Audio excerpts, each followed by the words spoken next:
So let's talk about the browser source Bible. The browser source Bible. Kani siya nga browser source. Sure ko namo ani gi-install ni Kuya Jeriel. Gi-install ni siya ninyo. And mo ni ang gigamit nito para sa itong mga verses. So, if you want to display a verse, imo i-search ang iyang address. Example, let's say John 3:16. Either you press submit or enter, then maabot mo diri. Para ma-display ninyo, kaya mo press enter or inyo i-click ang verse na highlighted with the blue outline. So, if I press enter, display din na siya. Dayon, para ma-display diri sa inyong screen, example, let's say, para ma-display diri, I press 0 sa akong number pad. So, makita ninyo ang verse. Then, quick tip, if you press control, dayon sa mga arrow keys ninyo, kaning mo siya, ga-arrow siya to the left and ga-arrow to the right, you can quickly change the chapters. Example here, change ko from chapter 3 to chapter 4, then to chapter 5, to chapter 6, and so on. Dayon, what if I only go to John 3? Makita nyo tayo mga verses diri. Then, kung kita mo sa verse yung gusto, you press enter. Ayun, mo change dayon ang unsay nasa screen. Nga nakasimple siya, nga nakasimple. So, let's say na ako sa verse chapter 3 verse 23. What if wala siya naka-highlight nga ni? Wala ako siya gi-enter. So, ni-search ko verse nung wala ako gi-enter. Wala yung makita ninyo. You will see nothing here. Kailangan pa ninyo siya i-press or i-enter para mo-display sa screen. Even if naka-under ka sa browser source, naka-under ang browser source, kailangan di po ninyo i-under ang browser dock mismo.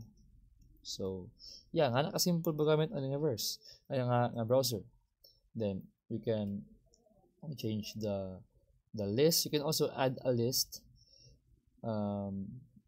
I think it is using a hotkey ang list. Yeah. Then, muna ang mga themes. You could use default light version for Ukraine, Parchment. For the rest, the other version, sa coffee version themes, is naay bayad. Sadly, you need to pay. So, that's why wala na akong ipanggamit sila kay kailangan mo ka mabayad good. Pero okay man ang current. Then, muna siya. There's a list. You can add verses sa list. So, kabali, mag-bookmark ka sa mga verses. So, how do we bookmark a verse? Moto ka settings diri, di mo maka-adjust sa inyong mga settings sa dock font scale, mga lakas sa font sa mga docks. Also adjust the browser font scale. So kanang unsay ang kadaka ang letters mo display ninyo sa screen, kadaka. Also adjust the maximum number of lines, ang display height, mo ni ang ilang meanings, mo ni sila. And diri sa ubos kaning keyboard shortcuts. Kaning keyboard shortcuts is the same as hotkeys but para lang sa browser nga Bible. So let's say pangitaon ako ang kuha na kaning add to list kani siya. Kaning add to list. Ang gamit ng current nga binder is control/. Kaning control plus slash. So let's say if I were to search or nakuna ako sa John 3:23, kung press ko control/, dimatunin ko sa list, makita na ko ang John 1:26. Makita na ko ni the whole passage. Makita na ko. So, kaning list there, more siya shortcut or bookmark sa gusto. Example, if I were to search a verse, Romans 3:10, yung gusto na ko na ma-save para gamitin unya, I would add it the list by using the shortcut control/. Then maadto ko sa list, kita na ko Romans 3:10.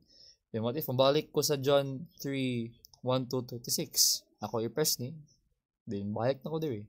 na ako diri balik.